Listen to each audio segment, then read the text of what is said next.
2026-এ পশ্চিমবাংলায় মুখ্যমন্ত্রী হিসাবে কাকে দেখতে চান? শুভেন্দু অধিকারীকে না মমতা ব্যানার্জিকে?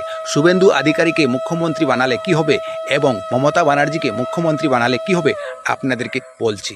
মমতা ব্যানার্জিকে যদি আপনারা ভোট দিয়ে মুখ্যমন্ত্রী বানান তাহলে আপনারা হয়তো লক্ষ্মীর ভাণ্ডার, রূপশ্রী, কন্যাশ্রী, যুবশ্রী পেয়ে যাবেন, কিন্তু আপনাদের নেক্সট প্রজন্ম বাচ্চা কাচ্চা নাতি পন্থী খন্তিরা কিন্তু কি নামাজ কালমা পড়তে লাগবে ভবিষ্যতে, কথাটা আপনারা মনে রাখবেন।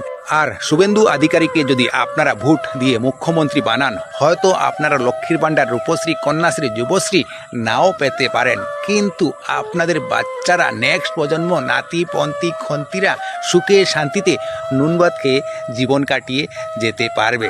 তো আপনাদেরকে বলছি, আপনাদের কাছে টাকা আছে, বিল্ডিং আছে, ধন দৌলত সম্পত্তি আছে, যদি আপনারা সুখে শান্তিতে না থাকতে পারেন তাহলে লক্ষ্মীর ভাণ্ডার, রূপশ্রী, কন্যাশ্রী, যুবশ্রী এইগুলো দিয়ে কি কোনো কাজে লাগবে? যেমন ধরুন বাংলাদেশে অনেকের টাকা আছে কিন্তু তারা শান্তিতে ঘুমোতে পারছে না, কখন ঘরে এসে আগুন লাগিয়ে দেবে, কখন কার ঘরে এসে হামলা করবে, তারা যে ঘুমায় তারা কিন্তু শান্তিতে ঘুমাতে পারে না।